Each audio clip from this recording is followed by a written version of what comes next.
Salut à tous, cette semaine c'est Halloween et pour l'occasion on vous a préparé une petite sélection de BD qui font peur. Alors je vous avais déjà parlé de Courtney Crumrin, j'ai fait une autre vidéo à ce sujet, je vais pas vous en reparler mais je vous encourage à aller voir.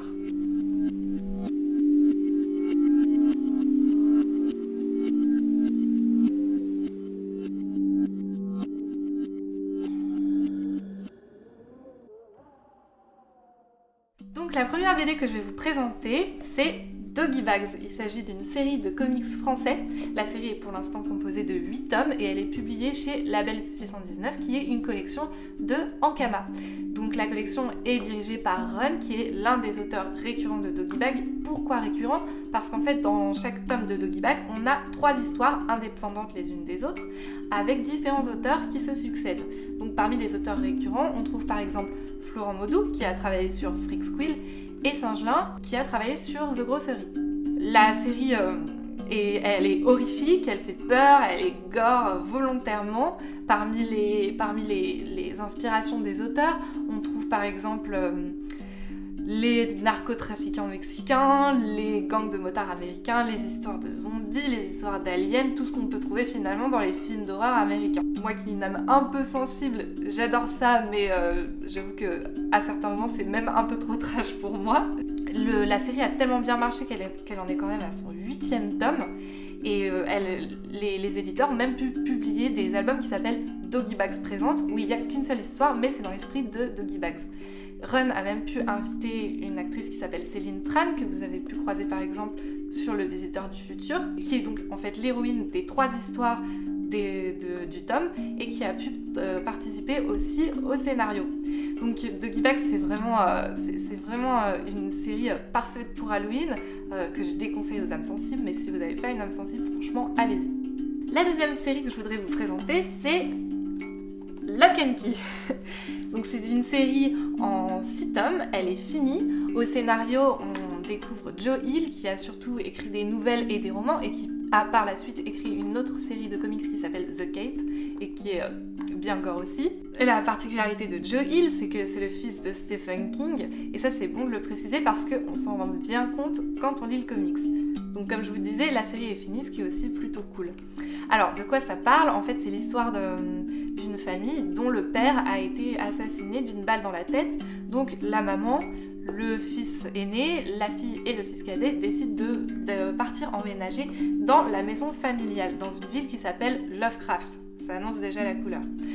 Au cours de leur découverte dans cette maison, les enfants vont finir par apprendre qu'il y a des clés magiques cachées un peu partout et si on s'en sert sur les bonnes portes, elles ont des pouvoirs.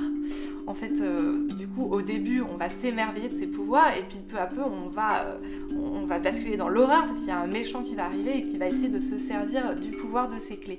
Alors ce méchant, il est sans concession, il est vraiment cruel et du coup, on est à fond avec les personnages tout le long. Pour moi, cette série, c'est vraiment un coup de génie parce que on arrive vraiment à s'attacher aux personnages et en plus, c'est tour à tour drôle et terrifiant. C'est-à-dire qu'on a peur, mais en même temps, à certains moments, c'est marrant sans basculer dans le parodique. En plus, ce qui est bien foutu, c'est qu'en fait, l'histoire des clés est liée à la mort du père des enfants et en fait remonte bien avant leur naissance. Il y a toute une histoire qui se met peu à peu en place et qu'on découvre. Et ce qui est bien, c'est que comme la série est finie, à la fin du 6e tome, on a toutes les réponses. Pour terminer, j'aimerais vous présenter une bande dessinée un peu spéciale. Il s'agit de Zombie. C'est ce qu'on appelle une BD dont vous êtes le héros. Donc c'est publié chez Macaca et en fait il faut savoir que Macaca publie beaucoup de BD dont vous êtes le héros. C'est un peu comme les livres dont vous êtes le héros qu'on lisait quand on était ado, sauf que là on passe pas de page en page, on passe de case en case. Alors ici on incarne soit un zombie, soit une innocente jeune fille. Et notre but à tous les deux, c'est de sortir de la ville le plus vite possible. Alors le zombie parce qu'il y a l'armée qui va arriver, et la jeune fille parce que tout le monde sait que quand on est en plein milieu d'une invasion zombie, il faut éviter les grandes villes. Donc on va croiser des gens sur notre passage qu'on va décider soit de dévorer, soit d'aider et d'ajouter à notre équipe selon qui on a choisi d'être. Ce qui est très très bien avec Zombie, c'est qu'on est à fond dedans tout le long parce que